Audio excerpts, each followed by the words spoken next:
Les damos nuestra más cordial bienvenida a este primer encuentro de Enlazadas por el Medio Ambiente, diálogos y propuestas desde la edición universitaria, que se desarrolla en la Feria Internacional del Libro de Bogotá, la FILBO. Hoy nos convoca el primer eje de discusión, Enlazadas por la conservación de la biodiversidad, organizado por la Asociación de Editoriales Universitarias de América Latina y el Caribe, EULAC, en colaboración con todas sus redes y asociaciones nacionales, y la participación especial de la Unión de Editoriales Universitarias Españolas. Enlazadas es un proyecto de la Asociación de Editoriales Universitarias de América Latina y el Caribe, EULAC, que promueve el trabajo en red. A partir de la organización de foros y mesas temáticas con la participación de académicos y la disponibilidad de catálogos temáticos especializados, se busca generar sinergia entre autores, editores, distribuidores, libreros y lectores, que ayuden a reflexionar y promover la capacidad crítica y transformadora de nuestras sociedades.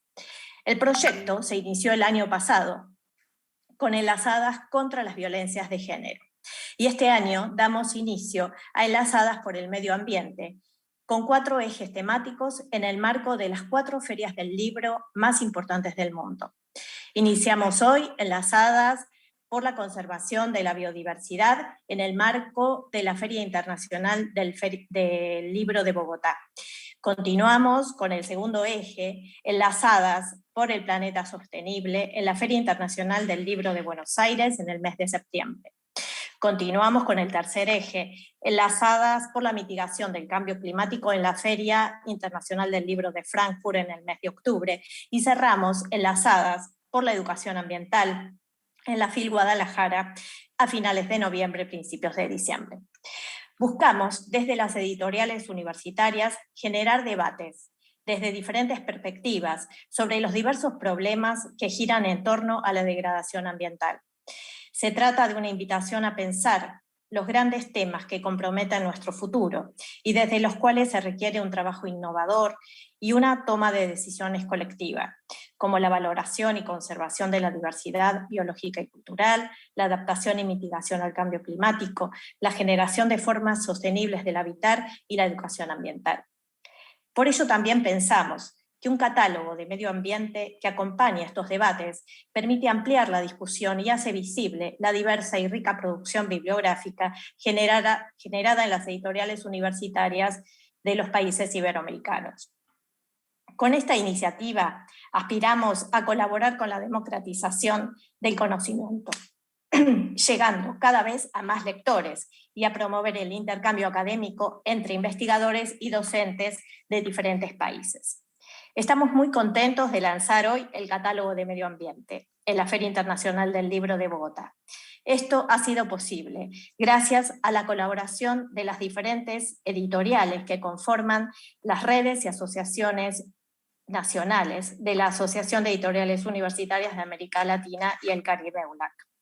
A saber, ACEUC de Colombia, Altexto de México, EUPerú de Perú, ABEU de Brasil, REUN y REUC de Argentina, SEDUCA de Centroamérica, EDUPUC de Costa Rica, REUDE de Ecuador y REDUCH de Chile, y la Unión de Editoriales Universitarias Españolas. Gracias a la colaboración de todos ellos hemos construido el catálogo que hoy podemos disponer en esta feria. El catálogo está disponible en la página medioambiente.ulibros.com y cuenta actualmente con 1.402 títulos. Los lectores podrán realizar búsquedas según los 4 ejes que se desarrollan en las 4 ferias, pero también podrán realizar búsquedas por categorías, formato, título, autor, país. Encontrarán libros de acceso abierto que podrán descargar o libros de circuito comercial con el contacto respectivo para su compra. Los invitamos a conocer y difundir este trabajo de construcción colectiva de las editoriales universitarias iberoamericanas, que creemos será de gran valor para investigadores, docentes y lectores en general. A continuación, damos inicio a la mesa que hoy nos convoca, Enlazadas por la conservación de la biodiversidad, que será moderada por María Martínez Agüero. María es bióloga, por la Pontificia Universidad Javeriana, con doctorado en genética de poblaciones y biología evolutiva. Es investigadora de la Universidad del Rosario, donde colaboró en la creación del pregrado en biología. Fue coordinadora de biología, directora de investigación e innovación y actualmente se desempeña como directora de investigación de la Facultad de Ciencias Naturales. Sus estudios se centran en la biodiversidad de mamíferos, con especialización en grupos de cetartiodáctilos. María, te doy la bienvenida y te cedo la palabra. Que tengan una buena mesa. Muchas gracias, Daniela. Muchas gracias a todos y a todas los que nos están oyendo en este momento y los que nos oyen después en el diferido que queda grabado en la página de Black. Hoy nos acompañan en esta mesa tres conferencistas maravillosos, los tres latinoamericanos, el profesor Rodolfo Dirso, profesor de la Universidad de Stanford en los Estados Unidos, la profesora Susana Caballero, profesora de la Universidad de los Andes en Colombia, y el profesor Aníbal Pochar, profesor de la Universidad de Concepción en Chile. Vamos a oír inicialmente una pequeña descripción de algo que cada uno de ellos ha elegido de su trabajo, que es muy vasto, y que nos van a presentar, y después vamos a entrar a tener una discusión alrededor de esto, que es enlazadas por el medio ambiente. Entonces, empezamos con el profesor Rodolfo Dirso. Rodolfo es biólogo de la Universidad Autónoma del Estado de Morelos, con maestría y doctorado en Ecología Evolutiva de la Universidad de Gales, haciendo un énfasis en la interacción entre plantas y animales. Actualmente, como les dije antes, es profesor en la Universidad de Stanford. Sus líneas de investigación se reflejan especialmente en énfasis en la biodiversidad en América Latina, la ecología, la conservación de la diversidad cultural, historia de la ciencia, biodiversidad, ecología evolutiva, defaunación de los trópicos en América Latina, África y el Pacífico Central, entre muchos otros. Este profesor ha publicado más de 250 obras sobre estos temas y su trabajo en los Tuxtlas, en Veracruz, en México, impulsó la declaración de la Reserva de la Biosfera de los Tuxtlas en esa región. Rodolfo, bienvenido. Tienes la palabra. Muchísimas gracias, María. Un placer. Voy a tratar de colocar mi presentación, si es posible.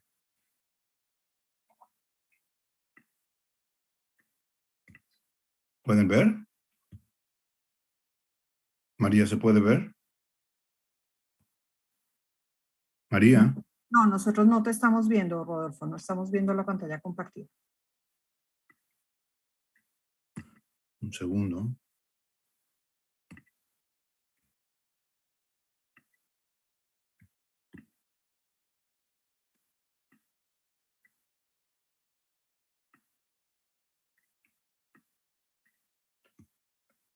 Espero que ahora funcione.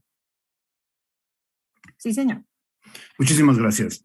Es un placer estar con ustedes y pensamos que tal vez pudiera ser un motivo de enlazarnos de inicio si nos ponemos al día en conocer lo más nuevo sobre lo que tenemos sobre la tremenda biodiversidad latinoamericana y verla desde el punto de vista de lo que está ocurriendo con este tesoro mundial en la época actual que vivimos, que es el antropoceno.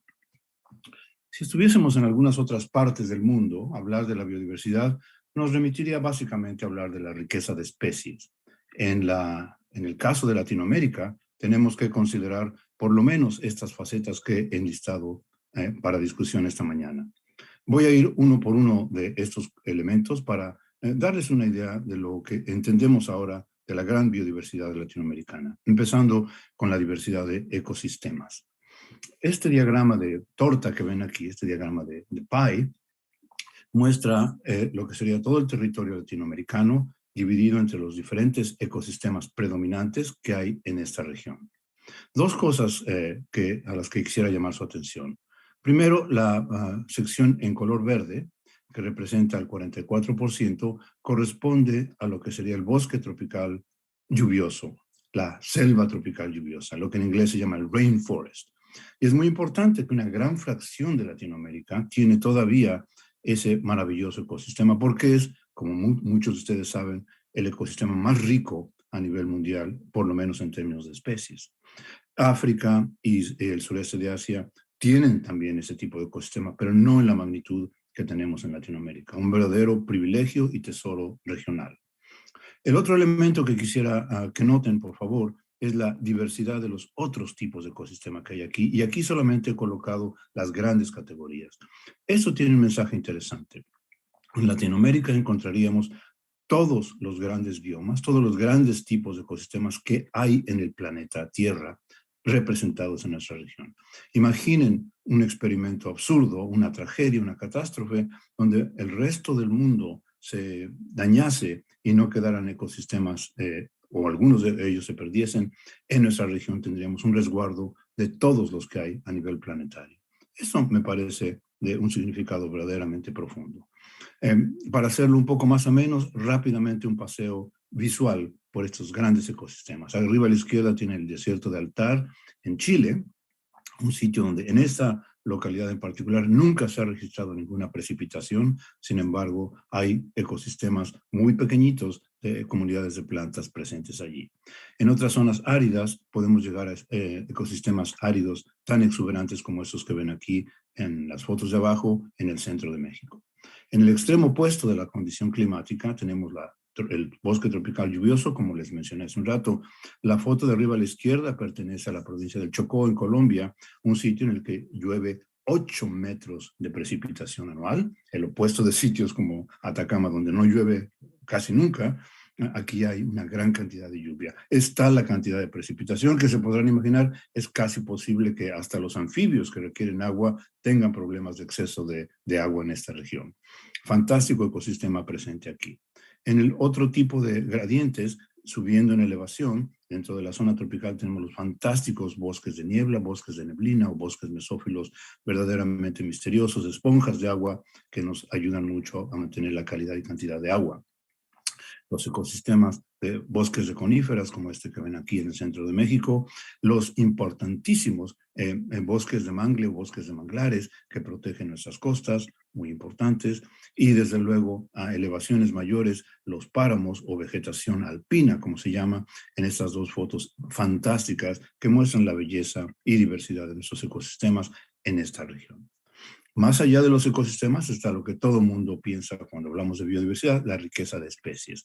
Déjenme ponerles un solo ejemplo. Este mapa fenomenal que ven aquí, los diferentes colores indican la densidad, la cantidad de especies de plantas vasculares presentes en esas regiones. Los colores a los que hay que poner atención aquí en cuanto a riqueza son los rojos y de color púrpura y los azules.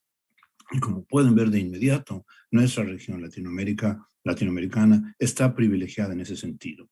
Si pudiésemos hacer un catálogo de la riqueza de especies, llegaríamos probablemente a unas 95,000, probablemente 100,000 especies, lo cual representa un tercio, un 33% casi, de la riqueza de especies de plantas en todo el planeta.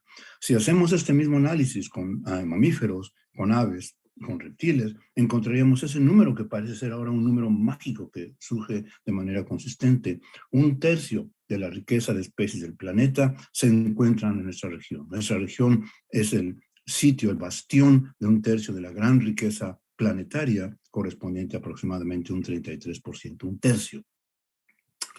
Otro elemento de la biodiversidad que con frecuencia pasamos desapercibido, pero es muy importante, es la diversidad de las formas de vida o de lo que llamaríamos en zoología los grupos funcionales. Para darles una idea, les muestro este caso.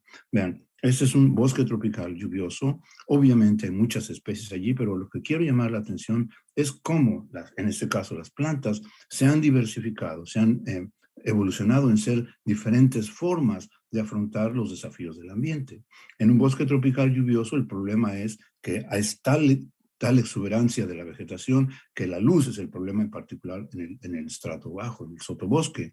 Entonces las plantas tienen que desarrollar formas de poder vivir ante este desafío que es la limitación de luz. Entonces puede ser un árbol de 30 o 40 metros como este que ven aquí, o puede ser una planta trepadora como esta que ven aquí, una liana, que se enredan otras plantas y llega al dosel para alcanzar la luz, o puede ser, como se ve en este recuadro aquí, una enorme diversidad de plantas que viven encima de los árboles, se llaman epífitas, que incluyen orquídeas, bromelias, una enorme diversidad de especies de cómo ser planta. Y en el extremo derecho pueden ver el caso inusitado de las plantas estranguladoras. Aquellas plantas que para tener luz germinan, se establecen encima de otros árboles en la copa y luego crecen de la parte superior hacia el suelo para afianzarse como árboles, habiendo crecido al revés. Esas plantas no leyeron los libros de botánica e inventaron la forma de lidiar con la limitación de luz creciendo de arriba hacia abajo. Una diversidad de formas de vida. En el caso de las plantas, eso es verdaderamente exuberante. El otro elemento que es importante de considerar, y en Latinoamérica es particularmente crítico, es lo que se llama los organismos endémicos. Es decir, aquellos organismos, aquellos seres vivos que solamente ocurren en una región y que por lo tanto, si algo pasara en esa región, se perderían a nivel planetario. Pues Latinoamérica es muy importante en ese sentido. Déjenme introducirles un término que es importante que conozcamos. Se llaman los puntos críticos de la biodiversidad, o en inglés se llaman los hotspots de la biodiversidad. Y son aquellas regiones del planeta que tienen 1.500, por lo menos 1.500 especies de plantas vasculares que solamente ocurren en esa región, en ninguna otra parte del mundo, pero que además, por desgracia, al momento que se hizo este estudio, ya habían perdido el 70% de su hábitat natural. Es decir, solamente quedaba el 30%. ¿Se imaginan el significado de esto? Son sitios que ya estaban muy amenazados, están muy amenazados por la destrucción del hábitat, pero a la vez contienen una riqueza enorme de especies que no ocurren en otro lugar.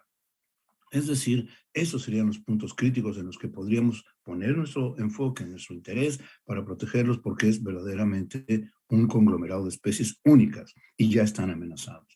Como pueden ver, en Latinoamérica hay varios de esos puntos críticos de la biodiversidad, desde la Mata Atlántica en Brasil hasta el norte de México.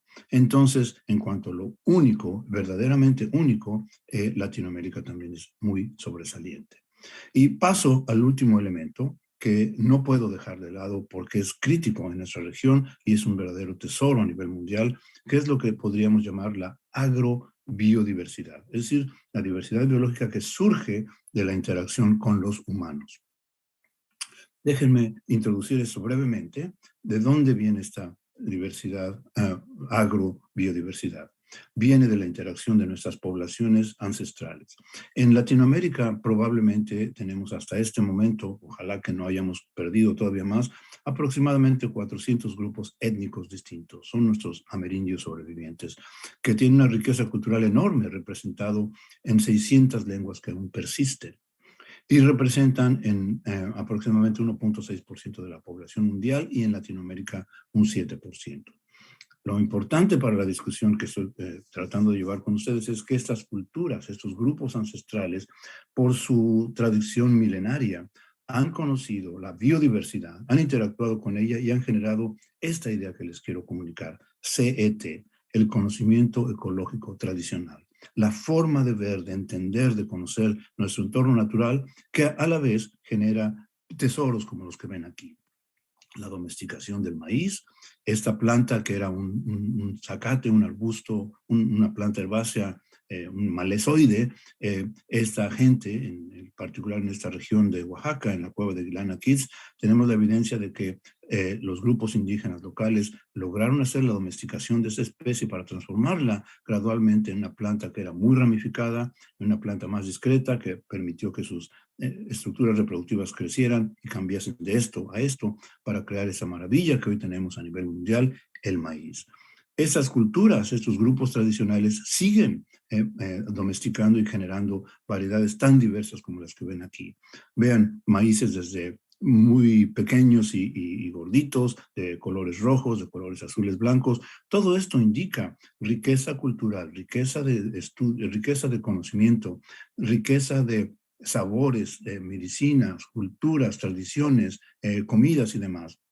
Lo importante es que estos grupos siguen domesticando y generando esas variedades de maíz que van en regiones frías, muy calientes y demás, y como pueden ver o imaginarse, ya nos representan una solución ante los problemas del futuro. Ya hay razas de maíz que estas gentes han elaborado, domesticado para nosotros, que nos pueden ayudar mucho de cara al cambio climático. Ya tienen variedades que van a ser adaptadas para los climas del futuro. Ni se diga una situación similar en el caso de las papas de los Andes. Debo lamentablemente terminar con la cara opuesta de la moneda, porque es importante que nuestras comunidades, nuestros países, nuestras sociedades entiendan que este tesoro verdaderamente patrimonio universal está siendo amenazado. No tengo mucho tiempo de ver los detalles de esto, pero les doy una idea. Fíjense en este mapa que representa la cobertura forestal hace 8.000 años. Eso se ha derivado de una serie de modelos y análisis del suelo y del clima. Si mantenemos las tasas de deforestación que lamentablemente están ocurriendo hoy en día, se puede proyectar que este gran patrimonio forestal, bosques, hacia el año 2050 pudiera quedar restringido a esto. Desde luego va a haber vegetación perturbada, vegetación, plantaciones y demás, pero ese patrimonio del que les he estado hablando anteriormente, podríamos perderlo y quedar reducido eso, incluyendo en nuestra región. Verdaderamente una cosa crítica.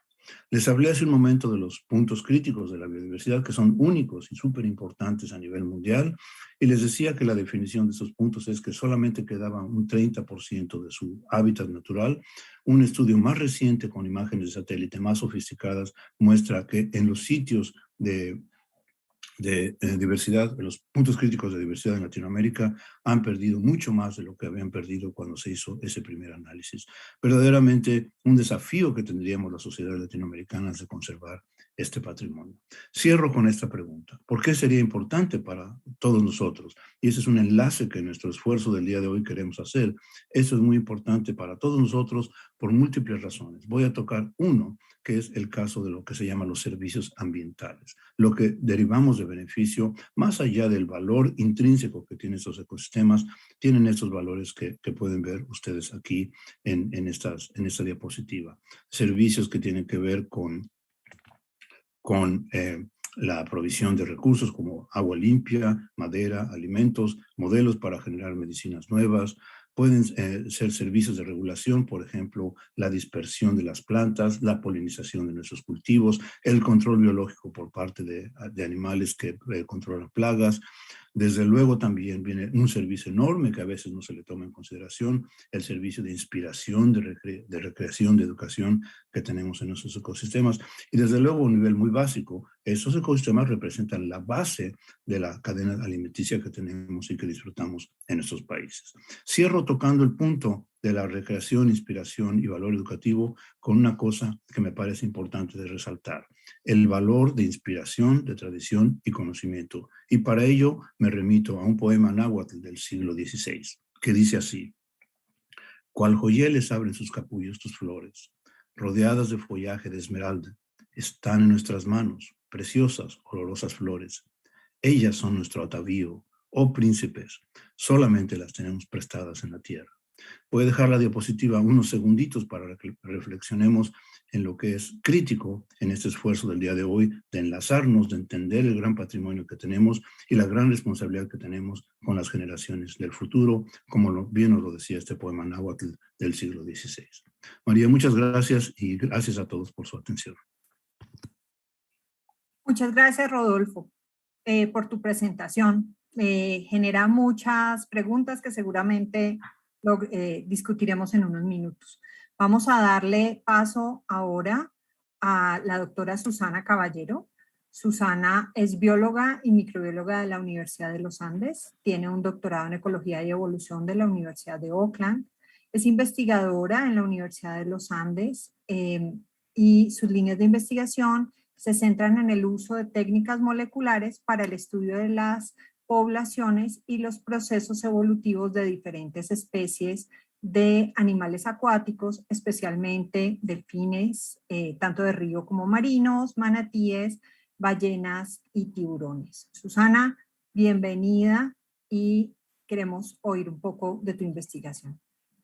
María, muchas gracias y muchas gracias a este grupo fantástico, esta iniciativa, por su invitación hoy a hablar con ustedes. Les voy a compartir entonces lo que vengo a hablarles hoy, que es un poco sobre el trabajo que estamos haciendo y cómo esto nos está permitiendo conocer mucho más de la biodiversidad de nuestro país y que ojalá ese tipo de trabajo se puede hacer en otros lugares también de Latinoamérica y el Caribe.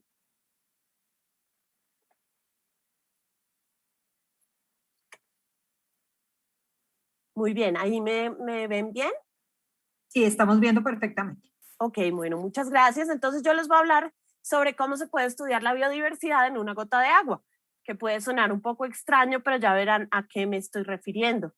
Entonces, cuando uno revisa información reciente, por ejemplo, el reporte del Planeta Vivo del año pasado, pues realmente recordamos entonces esas amenazas, ¿cierto? Esas amenazas generadas por el hombre, como son los cambios en el uso de la tierra, sobre la sobreexplotación de especies, la polución, el cambio climático, las especies invasoras, y pensamos qué está pasando con la diversidad en nuestro planeta y especialmente en América Latina.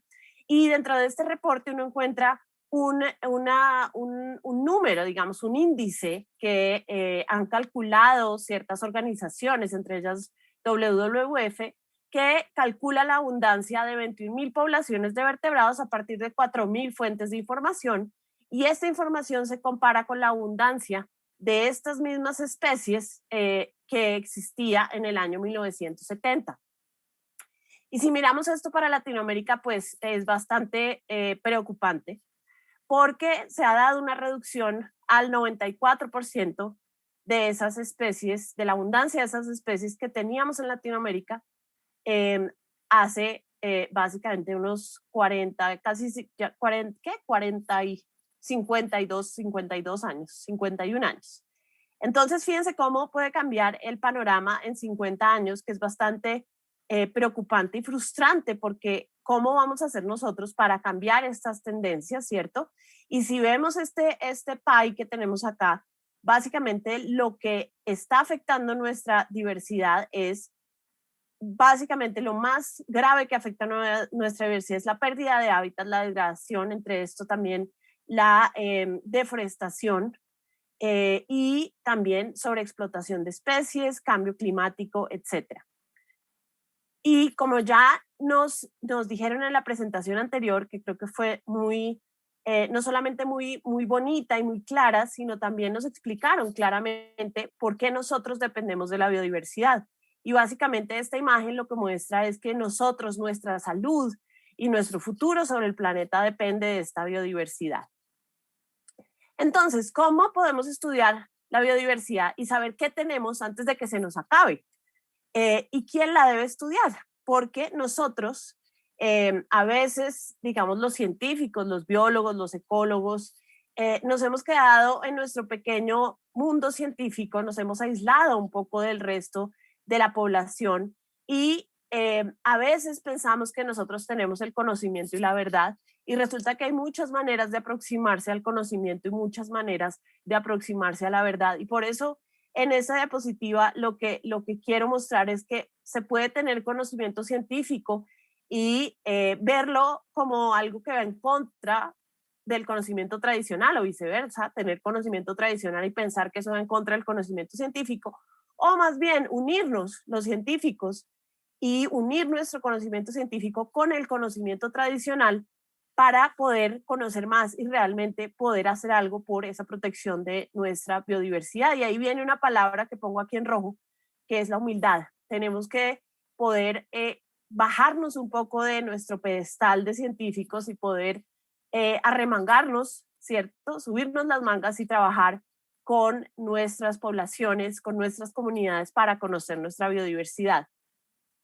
Y aquí les voy a mostrar una técnica que hemos estado aplicando en un par de proyectos desde hace aproximadamente 2 años, proyectos que estamos haciendo en la universidad y que se basan en técnicas de monitoreo novedosas, porque, no sé, tal vez las personas que nos escuchan y nos ven hoy conocen un poquito sobre cómo se hacen esos monitoreos. Se siguen los animales, se buscan rastros, se mira en dónde los animales comen o duermen, o depositan sus heces, o se hace un marcaje, por ejemplo, un marcaje con marcas de satélite, etcétera. Se les ponen collares a algunos animales para poderlos seguir.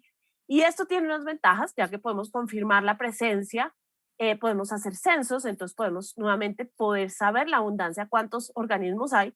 Sin embargo, también tiene unas desventajas, que es que requiere alto costo, requiere mucho tiempo Y también, digamos, lo tenemos que hacer personas que tenemos un cierto conocimiento científico, un cierto manejo de ciertos equipos, etcétera. Y lo otro es que podemos conocer tal vez solamente sobre una o algunas pocas especies, pero no podemos conocer mucho sobre la comunidad biológica que existe en un lugar. Entonces, una técnica que se ha desarrollado en años recientes y que está realmente revolucionando el estudio de la biodiversidad es lo que se conoce como el monitoreo utilizando lo que se llama el ADN ambiental. ¿Y a qué se refiere el ADN ambiental? Resulta que todos nosotros, sí, todos nosotros, todo el tiempo estamos eliminando células de una u otra manera, cuando respiramos, cuando caminamos, cuando vamos al baño, etcétera. Todos los animales, todos los humanos estamos eliminando partecitas, fragmentos de nuestro material genético. Entonces, ¿qué tal si, por ejemplo, en el agua pudiéramos tomar agua, filtrarla y de esa manera poder colectar esas pequeñas partes del ADN y poder analizarlas? Entonces, ahora, en este momento, con las tecnologías novedosas que tenemos, podemos hacer exactamente eso. Podemos tomar muestras de agua, extraer el ADN de estas muestras que quedan, digamos, se filtra el agua, en el filtro queda el ADN, luego ese filtro se pasa por un proceso de extracción, se saca el ADN de ese filtro y después se amplifica, se copia múltiples veces una región del ADN, que es lo que nos va a permitir después, al hacer una secuenciación masiva, lo que se llama secuenciación de nueva generación, que genera miles de lecturas, miles de secuencias de ADN en muy poco tiempo, poder entonces al mirar esas secuencias saber qué organismos estuvieron por ahí. Básicamente es tener una fotografía de los organismos que estuvieron en un momento dado en ese lugar de donde tomamos el agua. Nosotros hemos estado realizando, como les decía, este tipo de trabajos en el laboratorio y lo que nosotros queríamos saber era si podíamos utilizar esa técnica para detectar presencia de mamíferos acuáticos en diversos ecosistemas colombianos y también si podíamos con esto describir comunidades de vertebrados a partir de ese ADN que queda en el ambiente. Para esto nosotros hemos hecho diversos muestreos, hemos realizado muestreos en la región Caribe de Colombia, en la Orinoquía, en la Amazonía. Y la primera aproximación fue un trabajo hermoso que hicimos que nos llevó a darle la vuelta literalmente a Colombia. Nos hicimos 2.500 kilómetros de carretera, buscando muestrear lugares en donde pudiera haber presencia de manatíes. Tal vez ustedes saben que los manatíes son un mamífero marino acuático, pues nosotros lo tenemos en nuestros ríos en Colombia, a diferencia de otros lugares del Caribe en donde sí está en el mar. Y lo que querían, y sabemos que está en peligro de extinción, y algunas veces es muy difícil verlos porque en la Florida los manatíes se pueden ver porque el agua es muy transparente, pero en Colombia los ríos son color chocolate, entonces es muy difícil verlos. Entonces queríamos saber si con esta técnica podíamos detectar la presencia de estos animales. Para eso empezamos por un recorrido yendo primero a lo que es el Magdalena Medio en Colombia, después subimos hacia la costa atlántica, lo que es el Canal del Dique, el río Magdalena, después bajamos hacia la zona de Córdoba, fuimos a una ciénaga que es increíblemente hermosa, que se llama la Ciénaga de Yapel, que afortunadamente hasta hace unos años no se podía ir por temas de seguridad, y luego ya nos regresamos a Bogotá pues a desarrollar los análisis. En cada uno de estos lugares nos encontramos con personas extraordinarias. Por ejemplo, aquí les presento al señor Mora, que es una de las personas que más conoce sobre el hábitat de los manatíes y que más ha guiado a los biólogos a encontrar esos animales aquí en este lugar que se llama la Ciénaga de Paredes. Entonces el señor Mora pues nos llevó, le parecíamos un poco extraños, nosotros no nos interesaba tanto ver el animal como poder colectar el agua. Sin embargo, él nos llevó a los lugares que él consideraba que eran lugares donde podíamos efectivamente detectar o encontrar esos manatíes. Esto es básicamente lo que hicimos, colectamos agua. Acá hay dos de mis estudiantes, ellos se llaman Alejandro y Juan Diego, y estuvimos en canoa o en lancha recorriendo estas ciénagas y estos ríos y estas pequeñas lagunas, y colectamos agua que filtramos, y acá ustedes ven que el filtro queda como color café por el sedimento que también se recolecta. Aquí uno de mis estudiantes, Juan Diego, tuvo la oportunidad de ir a la zona del Golfo de Urabá. El Golfo de Urabá es un lugar increíble donde tenemos la gran diversidad que nos comentaban antes del chocó biogeográfico, pero además está el mar y está el río Atrato y las bocas del río Atrato. Y en estos lugares todavía hay cacería de manatíes. Entonces fueron precisamente esas personas que son los cazadores de manatíes de estos lugares los que nos llevaron a los lugares donde ellos consideran que se encuentran estos animales. Entonces fíjense la cantidad de información que tienen estas comunidades y que nos pueden ayudar a nosotros los biólogos a descubrir mucho más de sus regiones. En estos resultados de la zona del Caribe encontramos 258 taxones de vertebrados, géneros de vertebrados. Encontramos 3 mamíferos acuáticos, entre ellos un delfín, que es Sotalia guianensis, que es un delfín de la costa. La especie Lontra longicaudis, lo que conocemos en Latinoamérica como la nutria neotropical, y encontramos Triquecus manatus, lo encontramos en 5 lugares dentro de nuestro muestreo, entre ellos una de las bocas del río Atrato. Esto es simplemente para mostrarles que también se detectaron otros grupos, se detectaron también muchísimos peces, anfibios, reptiles, sí, tortugas, y también aves y otros mamíferos, incluso mamíferos terrestres.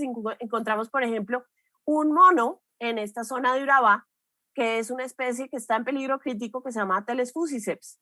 Lo encontramos con este método. Encontramos una comunidad compleja con especies de interés e incluso especies en peligro. Encontramos, por ejemplo, esta Cecilia, que es un anfibio, que se conoce muy poquito también de estos organismos en Colombia, y lo encontramos con esta técnica. Acá estos son unas gráficas que pueden ser difíciles de ver, pero básicamente lo que estas gráficas muestran es cada uno de los lugares donde hicimos los muestreos y qué grupos se encontraron en colorcitos cada uno de los géneros de peces que se encontraron en los distintos lugares, y acá tenemos las especies, por ejemplo, de mamíferos y de aves que se encontraron. Acá también hicimos una relación para ver si dependía de la cantidad de agua que filtráramos, la cantidad de organismos que encontramos, y efectivamente sí, al parecer, si filtramos más agua podemos detectar más especies o más grupos, pero no parece haber una relación significativa entre la cantidad de ADN que podemos extraer y la cantidad de agua que estamos colectando. Cuando miramos a nivel de las cuencas de los ríos que analizamos, fíjense que encontramos que había 7 grupos, géneros de peces que se comparten entre las 4 cuencas que estamos analizando. Entonces, fíjense, de una manera muy rápida podemos obtener una cantidad importante de información de 4 cuencas de ríos, es decir, imagínense el tiempo y el dinero que nos tocaría tener para poder hacer un muestreo de todos estos lugares para cada uno de los grupos. Si tuviéramos que recorrer estas 4 cuencas.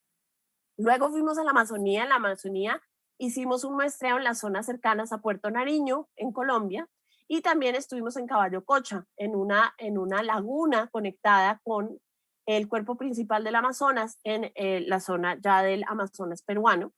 Aquí tenemos mis estudiantes, nuevamente con personas de las comunidades locales que nos llevaban y nos guiaban en estos lugares. Aquí está mi hijo Simón, que también es un biólogo en potencia.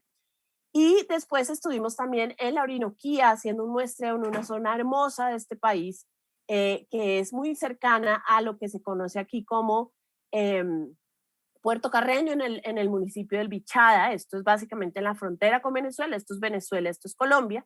Y tomamos muestras en el río Vita, en el río Meta y en el río Orinoco, en una reserva de biosfera que se llama, en una reserva privada, perdón, que se llama la Reserva Bojonawi. Aquí tenemos a Daniela, que es una de mis estudiantes, tomando las muestras. Fíjense la facilidad que esto implica, simplemente un filtro. Tenemos que obviamente ponernos unos guantes para no ir a contaminar la muestra con ADN humano y hacer el filtrado. En cuanto a nuestros resultados, encontramos 97 taxones de vertebrados en la Amazonía, entre ellos nuestros delfines de río, que María es experta en estos delfines, ¿cierto, María? Inia geofrensis. Y también encontramos Sotalia fluviatilis, que es otro delfín, nuestro pequeño delfín gris del Amazonas. Encontramos nuevamente otros grupos, muchos peces, anfibios, otros mamíferos, aves, etcétera. Entre ellos encontramos especies de interés y en peligro, como por ejemplo el tapir, el género Tapirus, y encontramos nuestro amigo el chigüiro o Hydrochaeris hydrochaeris.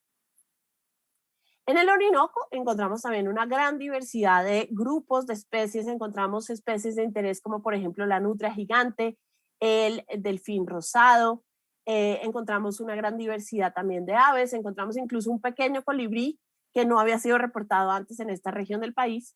Y acá básicamente lo que ustedes ven nuevamente son estas barras que lo que muestran son unas abundancias relativas. Esto es importante aclararlo porque acá lo que estamos viendo es cuántas veces se detectó, cuántas lecturas, cuántas secuencias se tenían por grupo. No se puede saber cuántos animales había, porque no sabemos si todas estas secuencias vienen de un solo individuo o si vienen de 10, no se puede saber a ese nivel la abundancia de organismos.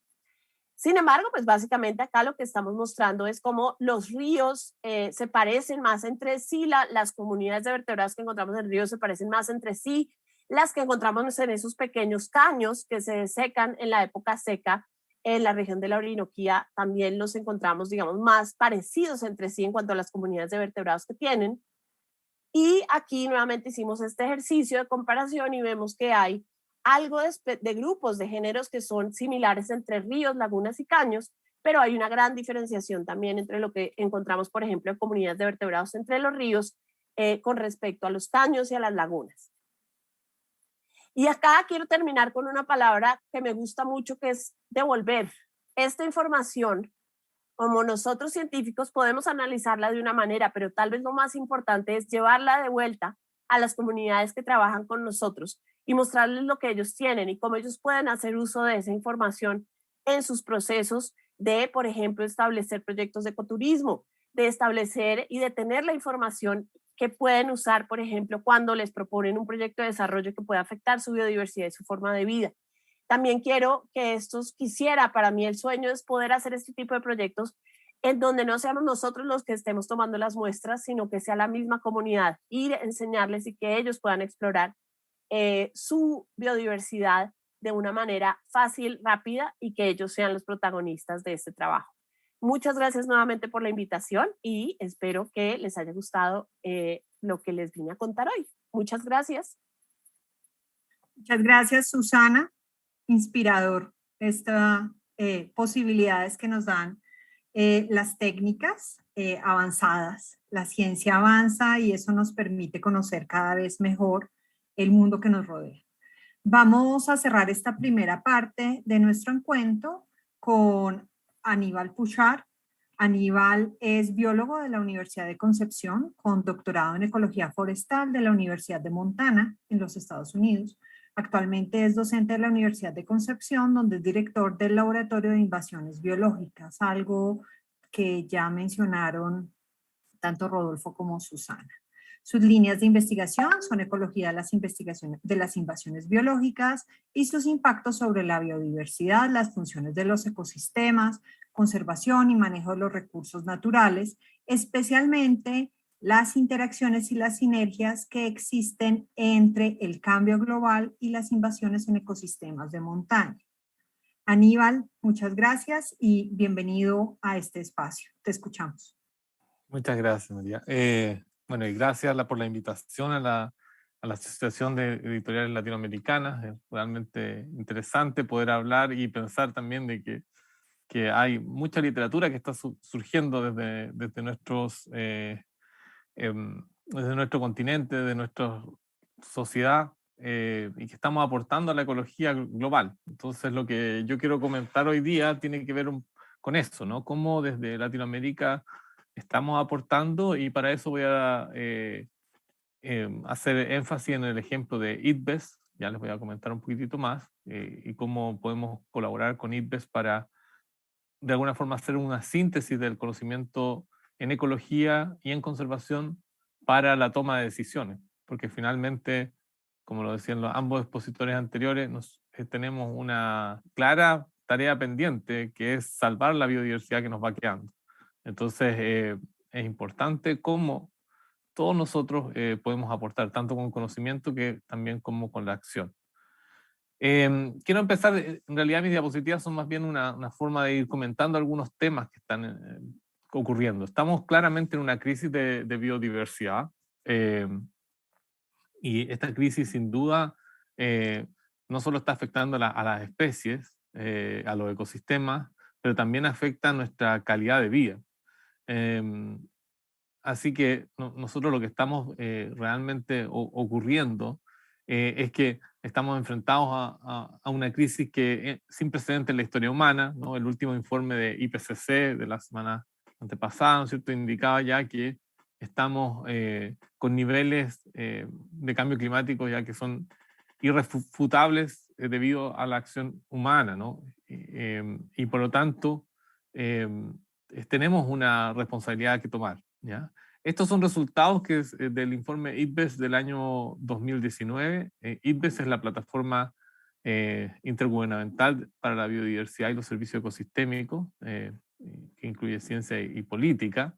Y una de las cosas que más quedó en la mente en ese momento fue que, como titular, fue 1 millón de especies podrían extinguirse en los próximos años por culpa de la acción humana, ¿ya? Pero hay mucho más, no solo hay pérdida de especies, hay pérdida de genética, como lo comentaba anteriormente, hay también pérdidas de organismos que usualmente no vemos, como microorganismos, como diversidad de fauna, que usualmente es una suerte de biodiversidad, como existe la materia negra, también existe una biodiversidad negra, digamos, que no la conocemos, pero sabemos que cumple un rol. Estamos en un mundo antropizado sin duda. Si uno piensa esto, ¿no? Estamos claramente, ya no hay parte del planeta que no esté afectada por acción humana. Incluso aquellos ecosistemas que consideramos prístinos también nos hemos dado cuenta que hay acción humana, y también están estos drivers, estos forzantes globales que llegan a todos lados. El cambio climático llega a todos lados. Este es un mapa mostrando, en vez de mostrar los ecosistemas teóricos, muestra los ecosistemas reales. Y mientras más, ¿no es cierto?, amarillos o rojos sean los colores, o azules, significa que son menos naturales. Los colores más verdes son más naturales. Y uno se ve que hay muchas áreas que están utilizadas por los seres humanos. Entonces, cuando vamos de visita a algún otro lugar, queremos ver los ambientes naturales, pero nos terminamos dando cuenta que esos ambientes naturales están en pequeñas áreas protegidas y el resto está completamente alterado por la acción humana. Es aquí donde tenemos que hacer conservación. Este es el escenario, ¿ya? Y me gusta mostrar esta imagen simplemente como para una anécdota chocante de cuánto es la biomasa que somos nosotros, ¿ya? Esto solamente contando la biomasa de vertebrados, ¿ya? De mamíferos en particular, mamíferos, ¿ya? Si consideramos la biomasa, si sumamos el peso de de todas las especies, el ser humano cuenta con 36% de la biomasa total de mamíferos del planeta. 60% del resto, 60% es aquellos animales domésticos, las vacas, cerdos, nuestros perros, lo que sea. Eso también se considera. Y solamente un 4% constituye biomasa de animales mamíferos silvestres, ¿ya? Entonces, cuando vemos en un documental y vemos los leones, ¿no es cierto?, acá el puma, eso simplemente es solamente en este momento el 4% de la biomasa. Es realmente, si uno lo piensa, esto es realmente indicador de cuál es el cambio que estamos sufriendo, ¿ya? Y también tenemos un cambio global que está afectando a todos, ya lo comentaba, ¿no es cierto?, Susana anteriormente, que es un cambio climático, contaminación, pérdida de hábitat, uso extractivo, especies invasoras, son las 5 grandes forzantes que se han identificado. Usualmente las forzantes se miran por separado, pero también interactúan entre sí y complejizan aún más la situación, aumentando a veces los impactos y también dificultando la posible acción para contener estos forzantes, ¿no? De hecho, solo mirando especies invasoras, no les voy a hablar mucho de especies invasoras, pueden preguntarme si les interesa, que es mi tema fundamental, pero solo para mostrarles, todos los organismos invasores se predice que van a aumentar en los próximos años, del 2020 en adelante, ¿no es cierto? Estaríamos aumentando todos estos organismos, algunos más que otros, pero no hay ninguna chance, digamos, de que la cantidad de especies invasoras, por ejemplo, ya haya logrado un plató, ¿no es cierto?, haya alcanzado un nivel digamos, de estabilización. Todo indica que van a seguir aumentando porque va a aumentar el comercio, va a aumentar el tráfico, va a aumentar todo lo que tiene que ver con la llegada de especies, ya sea en forma accidental como intencional. Y esto se lo resaltó, ¿no es cierto?, este informe global de IPBES como especies invasoras, por ejemplo, como una de la quinta amenaza, pero en realidad lo importante es que quiere decir que las especies invasoras están también en todos los ecosistemas, no hay ninguno que se salve. Pero también hay otros forzantes importantes, como el cambio de uso del suelo, que en Latinoamérica es probablemente uno de los más importantes. El cambio climático, que rápidamente está tomando prioridad por el sentido, digamos, de que es cambiante y que va en aumento exponencial. Entonces tenemos una serie de estos drivers, que son los drivers directos, pero también estos forzantes indirectos, que tienen que ver cómo la sociedad se organiza para manejar y para conservar la biodiversidad, ¿no es cierto? Nuestros conflictos sociales, nuestras pandemias, nuestras instituciones, la gobernanza, todo eso, nuestra demografía, todo eso tiene que ver con cómo finalmente estamos tratando la biodiversidad. Así que les quiero contar un poquitito más de IPBES para que aquellos que no lo conocen y se entusiasmen también a participar. IPBES en realidad es una comunidad global asociada a las Naciones Unidas y el objetivo es informar también a la Convención de la Biodiversidad, de la Diversidad Biológica, la CBD, sobre el estado actual de la biodiversidad, sus amenazas y cómo generar políticas que sean útiles para su conservación. IPBES, lo interesante es que trabaja de una forma mucho más colaborativa que otra instancia, y les voy a mostrar por qué. Esto es en la aprobación de o sea, en una de las discusiones asociadas, ¿no es cierto?, al informe global de biodiversidad. Y una de las cosas interesantes es que todos los países pueden ser miembros, en este momento creo que son alrededor de 140 miembros, y la idea, digamos, es que al ser miembros también pueden opinar y complementar los informes globales, ¿ya? La ciencia es independiente de la toma de decisión, pero porque nosotros informamos a la ciencia, a la toma de decisión, pero lo que los Estados miembros pueden solicitar cosas, pueden solicitar inclusión de elementos, correcciones, y los paneles científicos tienen que responder a ello. Es sumamente importante que tengamos esto. En cambio climático tenemos el IPCC, el panel de cambio climático, y mucho después, como 15 años después, se creó IPBES, en el año 2012. IPBES, la gracia es que trabaja con gente de todos los países. La mayoría de nosotros trabajamos completamente ad honorem, digamos. No hay, trabajamos simplemente porque nuestras instituciones nos ayudan a que podamos dedicar parte de este tiempo en trabajar en IPBES. Lo importante también es que incluye conocimientos locales, como aquí Rodolfo lo mencionaba, incluye conocimientos locales, incluye conocimientos más del sector público, no solamente de la ciencia y academia tradicional, ¿ya? Y eso también es interesante, cómo es la inclusión de estos conocimientos de indígenas y locales, y cómo también uno de los puntos importantes es cómo la biodiversidad afecta la calidad de vida, incluso el concepto que se ha acuñado es la buena calidad de vida del ser humano. Uno de los informes más destacados fue el de 2019, donde participaron más de 145 expertos, se generaron revisaron más de 15.000 publicaciones y se tuvieron más de 15.000 comentarios de todas las personas. Cualquiera que nos está escuchando aquí puede ir y anotarse para las revisiones que son externas, si son expertos en algún área, y pueden comentar, y es el rol de los científicos que participamos en IPBES responder eso. Una cosa interesante es que los informes estos globales, a diferencia de los artículos científicos, tienen una salida mucho más en la prensa general y están diseñados para llegar a este mundo más de la sociedad en su conjunto. Y así fue este informe global de 2019, llegó a muchos titulares, y con eso nos permitió de alguna forma llegar a distintas audiencias. Quiero solo mencionarle así brevemente que hay informes que nos afectan directamente. Rodolfo mencionó bastantes temas de las Américas. Hay un informe IPBES específico para las Américas, un tremendo informe, pero hay un resumen para los tomadores de decisiones que se puede bajar.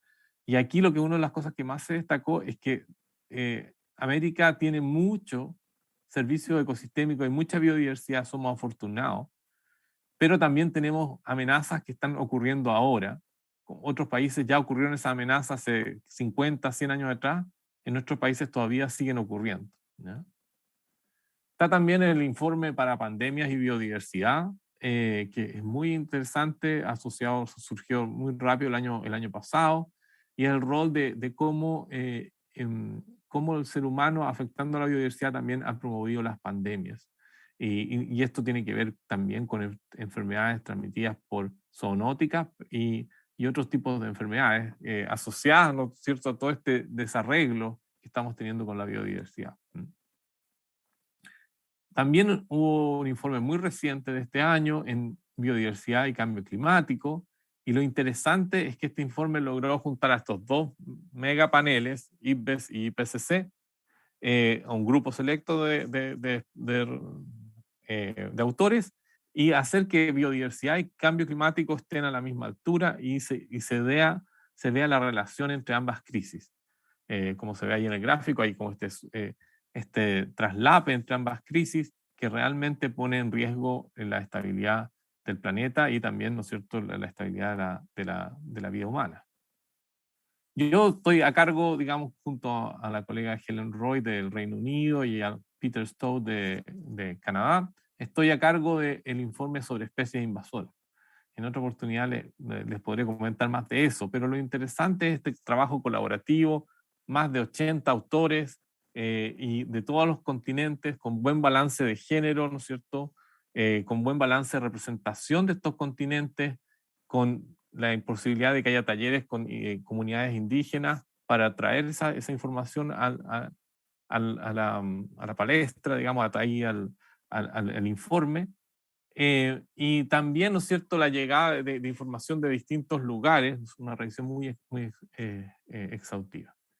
Quiero terminar con una reflexión sobre esto, sobre la información, sobre cómo capturamos el conocimiento de todas las regiones del mundo. Este es un artículo de Martín Núñez y colaboradores que tuve la oportunidad de participar, en el cual revisamos cuánta información está llegando de otros países que no hablan inglés a la literatura internacional. Y cuando vemos esto, revisamos los indicadores de los revisores más usados, ¿no? No es solamente los revisores de revistas más de alto impacto, sino de todo lo que se considera revistas científicas. Y hay claramente un sesgo importante, ¿no es cierto?, hacia el hemisferio norte, aquellas economías, por supuesto aquellas que hablan inglés también, pero aquellos también países que invierten más en ciencia, a publicar sobre ecología. Y estamos en deuda en muchos países, ahí se ve bastante flaquita, ¿no es cierto?, Sudamérica, ni hablar de África, ¿ya? Y tenemos que mejorar esto, tenemos que mejorar cómo estamos haciendo la llegada del conocimiento. Por eso también el rol de las editoriales y todo el trabajo que se está haciendo en proveer información que venga desde el hemisferio sur es sumamente importante. Aquí tenemos una tabla que es más compleja, si quieren pueden ir a buscar el paper, pero básicamente lo que destacamos son 5 puntos que hay que mejorar. Uno es la accesibilidad del lenguaje. Si vamos a usar inglés, que haya herramientas para aquellos que no hablan inglés para poder publicar en ese idioma. No hay nada malo con el inglés porque es una lengua internacional, pero necesitamos ayudar a aquellos que les cuesta más. No debiese ser una barrera. El financiamiento y la estructura, todos debemos buscar que el hemisferio sur tenga más en este trabajo para hacer mejor los trabajos, mejor el financiamiento y infraestructura. Y también educación y entrenamiento de nuestras personas más jóvenes que están entrando a la vida académica, que no haya limitaciones, como sí las hay y la vemos frecuentemente. Que también nuestros colegas del hemisferio norte y de aquellas economías más desarrolladas no reduzcan sus sesgos. Los sesgos son imposibles de eliminar, pero es posible contemplar los sesgos, asumir los sesgos y reducirlos, ¿ya? Eso es sumamente importante. También tenemos que entender que hay diferencias culturales en la manera que hacemos ciencia, y para eso también tenemos que tener un diálogo abierto sobre cómo hacemos ciencia, cómo publicamos, qué es lo importante en la vida, y eso también es un diálogo que se está teniendo y creo que es positivo en ese sentido. Y creo con esto también enfatizar el rol de las editoriales en Hispanoamérica es clave, no solo en los libros, pero también en las revistas. ¿Cómo hacemos que nuestras revistas estén clasificadas e indexadas internacionalmente? Y creo que ahí también tenemos mucho trabajo por hacer. Bueno, con eso termino mis palabras y nada, atento a las preguntas y los comentarios que hay. Muchas gracias, Aníbal. Creo que fue un excelente cierre para redondear tanto lo que Rodolfo y Susana nos habían contado. Voy a empezar con algunas de las preguntas que hemos recibido y hay varias que van orientadas hacia diferentes aspectos relacionados un poco con lo que Aníbal estaba hablando ahora, pero me gustaría oír no solamente a Aníbal, sino a nuestros tres conferencistas, panelistas, hablar alrededor de cómo es eso del informe del IPCC, el reporte Planeta Vivo, el reporte de IPBES, el Acuerdo de París, el de Escazú, todo eso, como qué es y por qué a una persona que está en Bogotá o en Ciudad de México o en Santiago o en San José, esto debería importarle.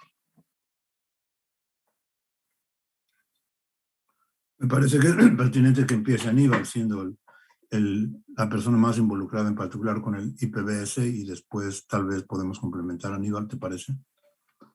Claro, bueno, sí, sin duda.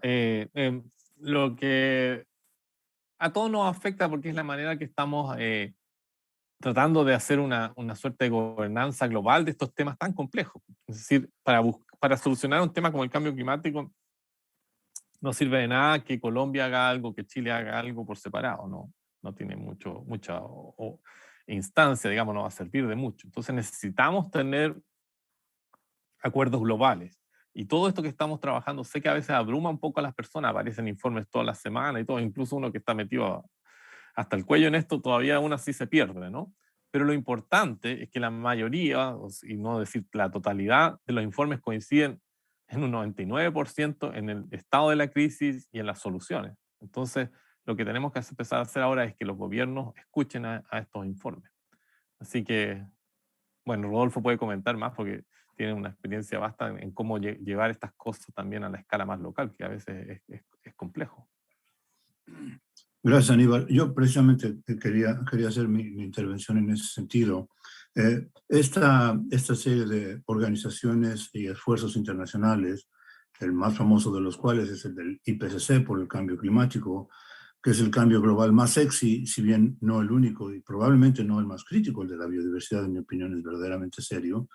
Estos esfuerzos internacionales han tenido un énfasis o un foco de interés en informar a los tomadores de decisiones, lo cual es muy, muy importante, porque en última instancia los tomadores de decisiones tienen la responsabilidad de generar directrices.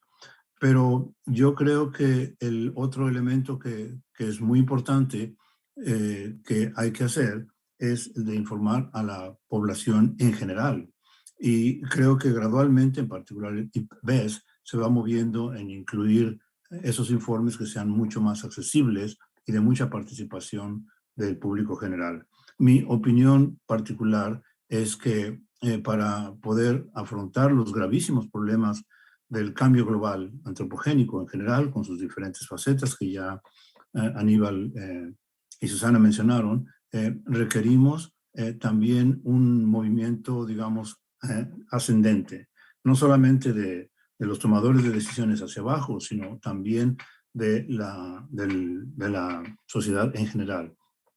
En la medida que estos esfuerzos internacionales, digamos, transminen, percolen hacia la comunidad en general y tengamos una sociedad en general más consciente y más perceptiva de estos problemas, en mejor posición estaremos para afrontar la problemática. Yo diría que más allá de esos esfuerzos, lo que estamos haciendo hoy día es, en este momento, con este taller, con esta reunión de esta mañana, va en esa dirección. Lograr que tengamos una sociedad que se entere, que conozca la problemática, el correr la voz en el sentido muy amplio, me parece una responsabilidad y un componente verdaderamente crítico de nuestra sociedad. Puede repercutir en problemas, digamos, en situaciones tan críticas como el siguiente. En el momento de las elecciones, en el momento de votar, Una sociedad mejor informada puede tener mejor capacidad de exigir a los diferentes candidatos que tengan agendas, que tengan visiones al respecto de cómo afrontar esos problemas del cambio global, en particular de la biodiversidad.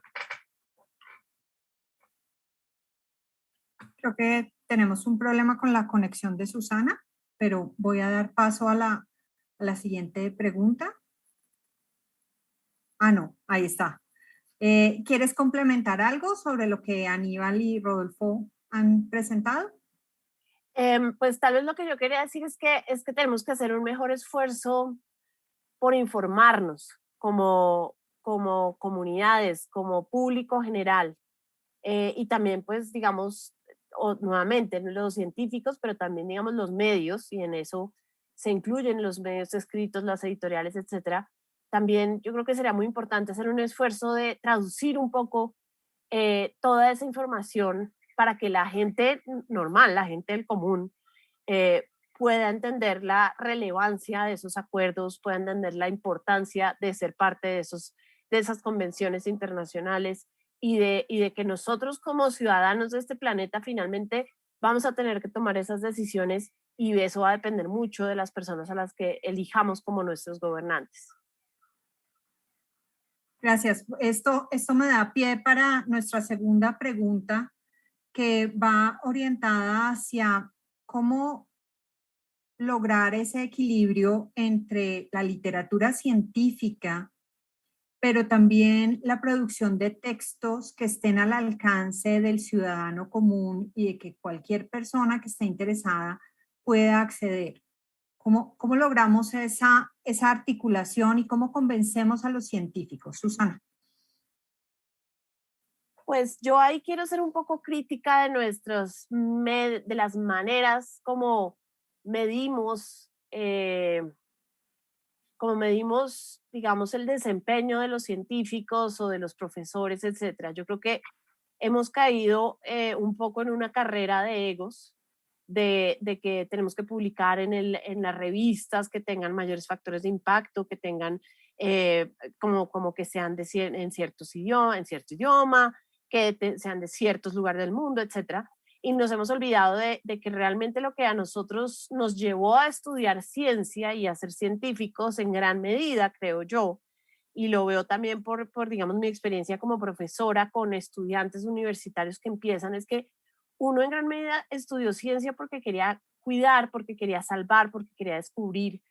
Y entonces esa parte se nos está olvidando, se nos está yendo en esa pelea o en ese quién tiene una hoja de vida más elegante y más. Y entonces yo creo que ahí tenemos que hacer un esfuerzo, las universidades y digamos los institutos científicos, etcétera, en valorar el trabajo que se hace de traducir esa información que es muy científica en cómo llevarla a textos que sean que puedan llegar a un público en general y que seamos capaces también de enseñarle a nuestros estudiantes a comunicar nuestro conocimiento a distintos tipos de públicos, a niños, a adultos, a personas de zonas rurales, etcétera. Y yo creo que a eso le deberíamos apostar. O sea, yo creo que yo soy muy crítica de ese modelo de medición que nos ha sido impuesto.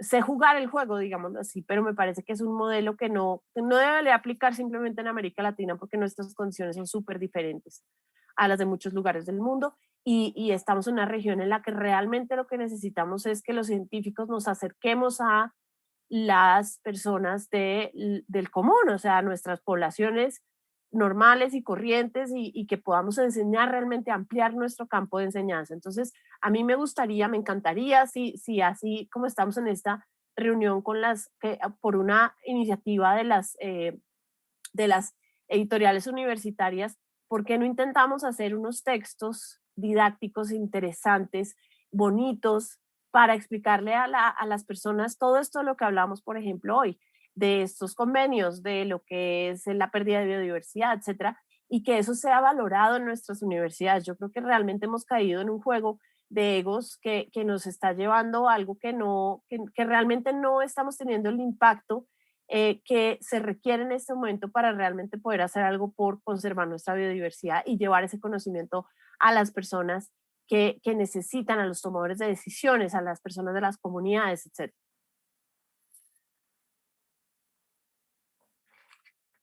María, ¿me permites Sí, sigue. entrometerme aquí un punto más? Yo me remontaría a otro componente más que tiene que ver con las instituciones de educación superior, las universidades. Me parece que ahí hay dos aspectos críticos a considerar. Por una parte están los objetivos de las instituciones de educación superior. Conozco bien el caso de la UNAM porque ha sido el sitio de mi vida durante muchos años. Los tres objetivos, digamos, de esa universidad, la Universidad Nacional de México, son la generación de conocimiento nuevo, la educación, la docencia en el sentido más amplio, y el tercero, y no por ello menos importante, es en los objetivos, en el escrito de la UNAM, aparece la divulgación de la ciencia, la divulgación del conocimiento, perdón, en el sentido amplio también. Me parece que las autoridades, los líderes de nuestras universidades han valorado en gran medida el primer componente, después el segundo componente y mucho menos el tercer componente. Y yo quisiera imaginarme o quisiera pensar, soñar realmente que nuestras instituciones académicas, le den mucho valor también al tercer componente, la diseminación, la divulgación del conocimiento. Y eso tiene que ver porque es crítico, porque el momento de las evaluaciones, de las promociones y demás de investigadores, por lo general ese componente no se le pondera o no se le da el valor adecuado. No con esto quiero decir que los comités de evaluación no tomen en cuenta las publicaciones y demás, la generación del conocimiento y la docencia, que son críticos, pero ojalá que el esfuerzo que hacen muchos investigadores, muchos profesores, de meterse al componente de la diseminación, de la divulgación, de traducir y de correr la voz en el sentido amplio, sea también más valorado. Quiero insistir en que momentos como este, o esfuerzos como este que estamos teniendo en este momento, también son un complemento muy importante. Y el último elemento que quisiera tocar es el de los medios masivos de comunicación. A mí me encantaría que nuestros canales televisores, por ejemplo, en Latinoamérica, que tienen una capacidad de penetración social local tan profunda, pudiesen tener más atención a esta problemática tan seria como la que estamos discutiendo esta mañana. Si redujésemos o si balanceáramos un poquito, no con eso quiero decir que paremos de ver a Shakira, Dios guarde el hora, ¿no? Ni que dejemos de ver a Caifanes, ni que dejemos de transmitir el fútbol, por ejemplo, pero que haya un poco de más balance y que haya también mucha más inclusión de estos temas críticos de los cuales realmente dependemos en última instancia como sociedad, como humanidad. Y por último, los científicos mismos. Yo debo reconocer que no todos los investigadores, los científicos, tienen o la motivación o la capacidad de ser divulgadores de la ciencia, pero pueden asociarse con alguien más que sí sea un buen comunicador, un buen divulgador de la ciencia y podemos trabajar mucho en eso. Los que se sientan motivados y con interés de hacer mucha diseminación y divulgación, adelante. Y si no se sienten motivados o sienten que no se les da, por así decirlo, poder hacer sinergias, asociaciones con comunicadores. Creo realmente que este esfuerzo de esta mañana es una demostración de lo importante que es el correr la voz en el sentido amplio. Muchas gracias, Rodolfo. Aníbal. Sí, no, colgarme de esa última parte que dice Rodolfo, creo que es súper importante. No necesariamente, claro, hay investigadores que pueden no sentirse tan cómodos con la divulgación científica, pero creo que es un rol social de todo científico, y lo que se puede hacer en esos casos es asociarse con iniciativas, con otras personas que no necesariamente son académicos y que nos ayuden a eso. Yo tengo un ejemplo muy lindo en mi laboratorio, que es un grupo que se llama Naturaleza Intrusa, que fue creado por alumnos de una de nuestras carreras de conservación, y ellos han generado una serie de elementos para difusión de niños, difusión de adultos también en ferias científicas, etc. Así que, y eso es una iniciativa que bastaba, ¿no?, con darle un poquito de energía a eso y funcionaba. Fue autogestionada por ellos. Entonces, es un ejemplo positivo. Y en Chile lo que se está haciendo, y encuentro que estamos bastante mejorando en esto en los últimos años, es que se está obligando, por decirlo bien directamente, a todos los proyectos científicos a incluir la difusión a tener periodistas en el equipo, a tener personas que se considere como parte de la producción de un centro científico, por ejemplo, en el caso del Instituto de Ecología y Biodiversidad, producir libros de difusión pública, producir, ¿no es cierto?, reportajes que sean tomados por la prensa, estar en estos webinars, esto es parte de nuestro quehacer.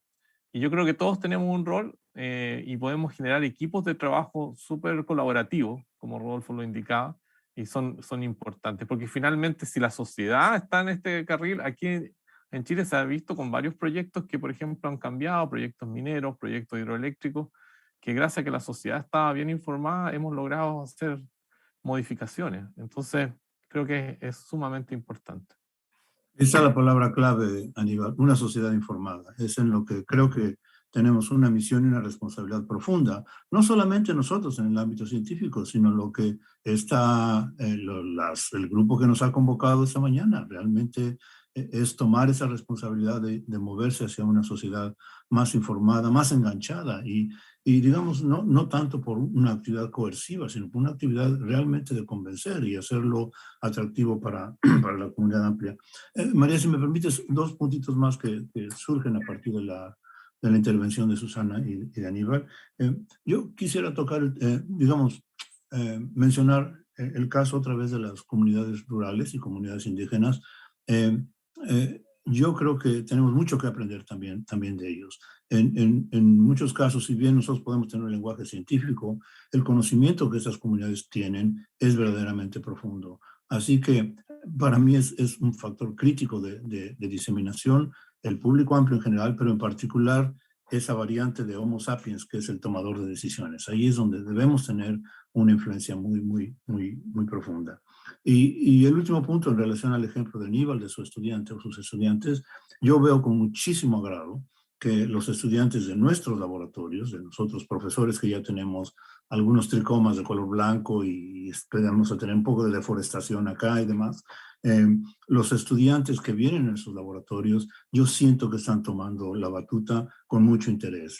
El caso de Aníbal, de sus estudiantes que han hecho ese esfuerzo, me parece de lo más atractivo. En mi laboratorio mismo los estudiantes se han metido una cosa que en inglés se dice outreach, que es como a extenderse, salirse del aula para tratar de trabajar con las comunidades locales en programas educativos y demás.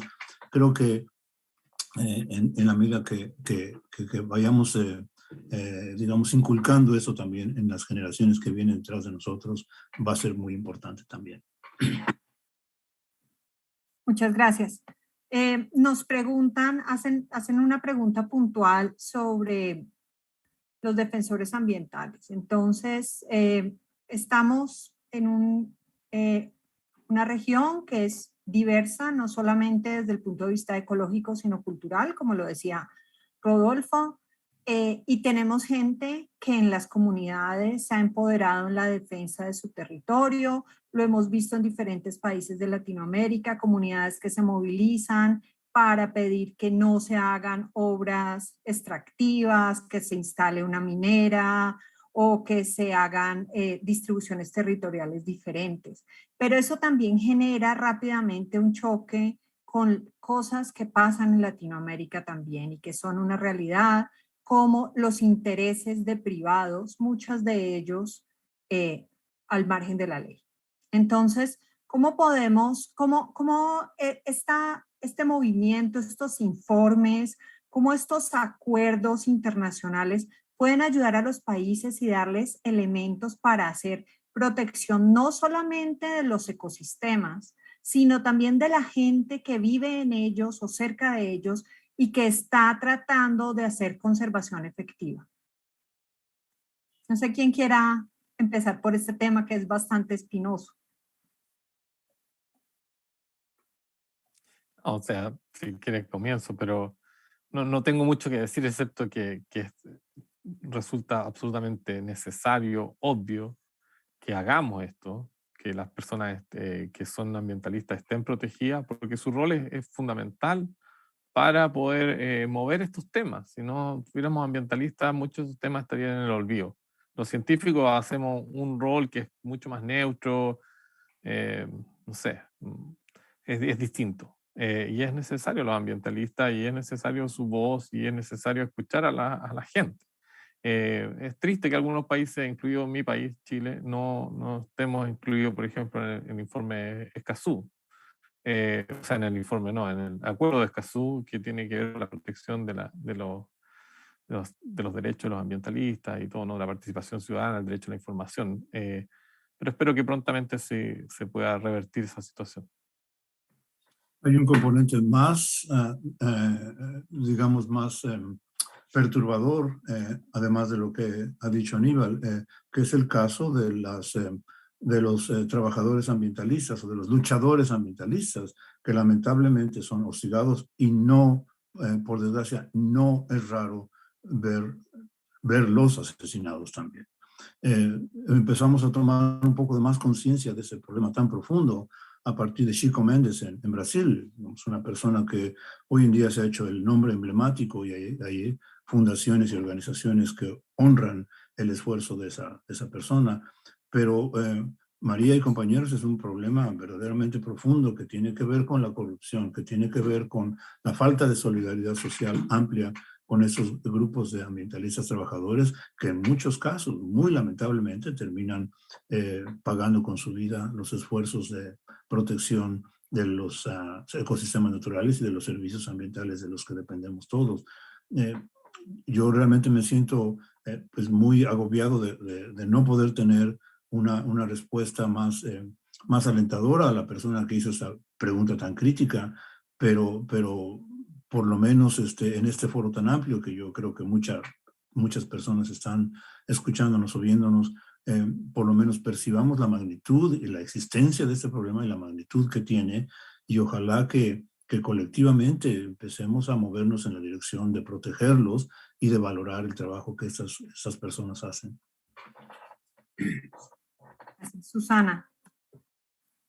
Pues yo creo que, como ya lo dijeron Rodolfo y Aníbal, es un tema muy difícil, pero pues nuevamente eso cae también en cómo decidimos quién nos lidere, ¿cierto? Entonces ahí está la responsabilidad que tenemos al votar y la responsabilidad que tenemos al elegir esos líderes y con quién están conectados esos líderes. Entonces yo creo que eso es muy importante. Y lo otro que tal vez sí puede sonar un poco soñador, pero qué tal que nosotros como universidades, como entes, digamos, en donde se desarrolla el conocimiento, etcétera, de alguna manera pudiéramos, como entre comillas, adoptar una comunidad. Nosotros llevamos mucho tiempo, por ejemplo, yo llevo trabajando en el Chocó con una ONG de una amiga mía que es fabulosa, que se llama Fundación Macuáticos. Ya llevamos trabajando en esa zona varios años y ya nos conocen y ya confían en nosotros y podemos llevar estudiantes, etcétera. ¿Por qué no, como entidades de educación, hacemos un esfuerzo un poquito más allá para que estas personas de estas comunidades que están haciendo un esfuerzo enorme por proteger su territorio, por proteger sus formas de vida, etcétera, se sientan apoyadas y se sientan que tienen una entidad detrás que les puede dar ese apoyo, y que tal vez es distinto meterse con una comunidad rural aislada, es distinto meterse con una universidad conocida en un país. Entonces, puede sonar soñador, puede ser, pues es algo que se me acaba de ocurrir, se me ocurrió por algo que estaba hablando precisamente ayer sobre una salida de campo a este lugar, pero de pronto no es tan imposible de pensar y de poner en práctica. Muchas gracias. Sí, realmente es súper importante que pensemos que lo ambiental no es un problema de la selva que queda lejos, sino que es un problema que nos toca a todos y en todo momento. Ya para cerrar, y teniendo en cuenta que nuestro público es muy, muy diverso, yo quisiera que ustedes dieran algún tipo de recomendación a la gente sobre cómo la gente, la que está en su casa, la que está en su trabajo, el escolar, el universitario, el oficinista, puede ayudarnos a hacer una defensa de la biodiversidad. ¿Qué cosas puede hacer una persona? Quisiera empezar esta vez por Susana. Bueno, eso es algo que yo siempre me pregunto que me encanta, porque yo sí creo que nosotros podemos hacer cosas que tal vez no será pues firmar un acuerdo intergubernamental, pero eso no importa, lo que importa es lo que podamos hacer cada día. Entonces, por ejemplo, ¿por qué no nos informamos mejor, por ejemplo, de dónde vienen los productos que consumimos? ¿Cuáles son sus ingredientes? ¿Será que estamos comprando un pescado que viene de flotas industriales que dañan en gran medida todo el ecosistema marino? ¿O será que estamos comprando un pescado a una comunidad que está tratando de hacer las cosas bien con pesca responsable? ¿Será que estamos usando un champú de ingredientes naturales o será que estamos comprando, digamos, cosas que tienen muchos químicos que no se van a poder degradar en miles de años? Entonces yo creo que nuestras decisiones de consumo son muy importantes, así como nuestras decisiones de voto. Y creo que es muy importante también, digamos, nosotros que somos papás y mamás, que enseñemos a los niños a crecer cerca de la naturaleza, ir a un parque, ver un documental, mostrarle a los niños que hay algo más allá de las paredes de cemento, y mostrarles que no hay que acercarse con miedo a la naturaleza, sino como que hay que acercarse como nosotros somos parte de esa naturaleza. Entonces yo creo que es muy importante también enseñar y llevar ese amor por la naturaleza a nuestros niños que están en procesos de crecer.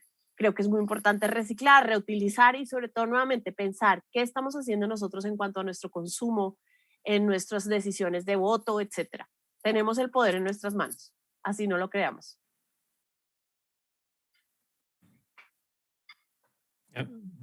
Aníbal, por favor. Sí, no, Susana lo ha dicho súper bien, estoy de acuerdo 100%.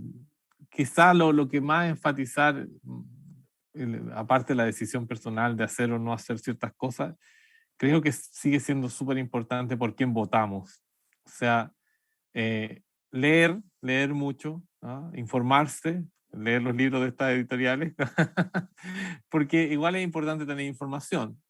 Y luego con esa información tomar nuestra decisión de por quién votar, creo que es absolutamente relevante. Y esto no tiene que ver con colores políticos de izquierda a derecha ni cosas así, pero sí tiene que ver profundamente con qué va a ser esa o ese candidato respecto a los temas ambientales. Creo que es el máximo poder que tenemos todavía, ¿no es cierto?, en nuestras democracias, y creo que es importante. Así que hacer acciones individuales es súper importante, organizarse en grupos ambientalistas es importante, y creo que todos podemos ir a votar, sobre todo la gente más joven, por aquellos candidatos que incluyan los temas ambientales claramente en sus programas de trabajo. Muchas gracias, Rodolfo. En lo que presentabas la pregunta, María, empecé a hacer mi lista de los elementos que yo pensaba que podrían caer en el ámbito de tu pregunta. Algunos de ellos ya fueron tocados por Susana y por Aníbal, y rápidamente voy a mencionarlos. No se asusten, son 6 viñetas, pero van muy, muy, muy cortitas realmente. La primera es una redundancia de lo que ya hemos dicho, correr la voz. Hay las personas que han estado con nosotros esta mañana, en la medida que al salir de este evento vayan y cuenten con sus compañeros, amigos o amigas, familiares, lo que escucharon, lo que pudieron sacar como moralejas de esta reunión, correr la voz, tener un movimiento social, digamos, horizontal, sería muy importante. En el ámbito de los científicos, las personas que estudien en temas que tienen que ver con la ciencia, que no es la mayoría del pueblo, pero obviamente para los que estamos en eso, nuestro trabajo tiene que ver mucho con un tema que es lo que se ha desarrollado como la ciencia ciudadana. En la medida que involucremos a las personas en nuestros programas de investigación, de manera que ellos se enganchen y vean realmente el beneficio y hagan suyos esos proyectos, un poco en la dirección de lo que mencionó Susana en sus incursiones en la búsqueda de manatíes y DNAs y demás. Sería muy importante. Tiene que ver también con el tema que sacaste, María, de las áreas naturales protegidas, en las cuales muchas veces las comunidades locales dan su vida o ponen un esfuerzo tremendo por proteger esas áreas. Es una agenda pendientísima que tenemos todos los miembros de la sociedad, apoyarlos, hacerlos visibles, darles el valor que tienen esas comunidades. Más a nivel cotidiano, a nivel personal, yo diría que los hábitos alimenticios son muy importantes. Realmente, compañeros, los que estén escuchándonos, el consumo excesivo de carne es un problema fundamental a nivel planetario. Las tasas de deforestación en nuestros países, en Colombia, en México, en Latinoamérica en general, una de las fuentes de conversión de los ecosistemas naturales más profunda es la conversión en sitios para la ganadería. Lamentablemente con condiciones de, digamos, de mantenimiento de la biodiversidad con muy poca esperanza. Imagínense hectáreas y hectáreas con 3 plantas de pasto para mantener una especie, que es la vaca, con los números que presentó Aníbal. Hay mucho por hacer en ese sentido. Yo no quisiera oponerme para nada, no estoy diciendo con esto de que las tradiciones que muchas personas tienen, incluso de cómo hacer ganadería y su consumo de carne, eso no se debe necesariamente que restringir, pero sí créanme que el reducirle al consumo de carne va a ser va a hacer las personas más saludables y van a ayudar muchísimo a las emisiones, a la deforestación y al mantenimiento de la biodiversidad. El parar por completo la compra y tráfico de elementos de la vida silvestre es verdaderamente importante, es crítico. El votar por líderes comprometidos con la biodiversidad ya ha salido mucho a colación. Déjeme tocar el punto que estoy casi seguro que podría salir en los comentarios de las personas que están con nosotros, el tema de la población. Pero yo quiero insistir que el problema de la población no es solamente el número, no es solamente la cantidad de ciudadanos, sino cómo es la repartición de los recursos tan desigual. Créanme, por ejemplo, hay datos muy buenos. La cantidad de alimento que se produce hoy en día alcanzaría para toda la población si no estuviese tan mal distribuida y desperdiciada como ocurre en este momento. De manera que el tema de la fertilidad en la población humana es importante, pero ahí es crítico el empoderamiento de las mujeres. Esto no va a funcionar si las mujeres no están empoderadas, créanme. Y por último, toco un tema que ya dijeron ustedes. Ojalá que nos dé tiempo de disfrutar, de apreciar la biodiversidad y lo inculquemos en nuestras familias también. Gracias. Muchas gracias. Quisiera cerrar esto dándole las gracias a nuestros panelistas y quisiera también recordarle a toda la gente que nos está escuchando que la biodiversidad es importante para todos y si algo vino a enseñarnos esta pandemia en la que estamos es eso. En gran parte, y no es solamente esta, y no es por sonar catastrofista, pero si no somos cuidadosos con el manejo ambiental, si no tomamos medidas rápidas para controlar el cambio climático, si no tenemos cuidado sobre la distribución de los recursos naturales en nuestros países, esta no va a ser la primera pandemia del siglo XXI, sino que probablemente vamos a tener más. Quiero saber si alguno de nuestros conferencistas quiere decir algo a modo de despedida antes de dar nuevamente la palabra a Daniela para cerrar este evento. Yo quisiera, pero después de Aníbal o Susana, si quieren decir algo. No, dar las gracias nomás por este tipo de instancias. Creo que es súper bueno abrirlo a la sociedad en general. Eso nada más. Susana tiene su mano levantada. Pues yo simplemente quería dar las gracias por la invitación. Fue un placer compartir con Aníbal y con Rodolfo y con María. Y me encanta esta iniciativa entrelazadas, así que cuenten conmigo para próximas ocasiones si quieren. Gracias, compañeros. También ha sido un placer para mí estar con ustedes. Yo quisiera retomar el último punto de María, porque creo que en nuestra responsabilidad de comunicarnos con el público amplio, los mensajes tienen que ser a veces dolorosos, pero lo más apegados a la realidad. El punto que quería tocar al respecto de lo que dijo María en el cierre es que con frecuencia hablamos de los esfuerzos que hay que hacer por salvar el planeta. Eso tiene cierto nivel de verdad, pero tiene un componente que no se toma en cuenta. En realidad, los esfuerzos que debemos hacer es por salvar a la humanidad. Créanme, compañeros, que el planeta, después de un antropoceno catastrófico, el planeta va a seguir, se los aseguro. Tenemos la evidencia de la lección de 5 grandes extinciones en los últimos 600 millones de años y vean un planeta tan rico. El planeta va a resistir. Va a tomar millones de años para volver a tener un nivel de diversidad que tenía antes de la catástrofe, pero lo que no va a resistir seguramente sin la biodiversidad es la especie humana. El verdadero problema existencial, compañeros, es de Homo sapiens, no del planeta. Duele, pero creo que hay que decirlo.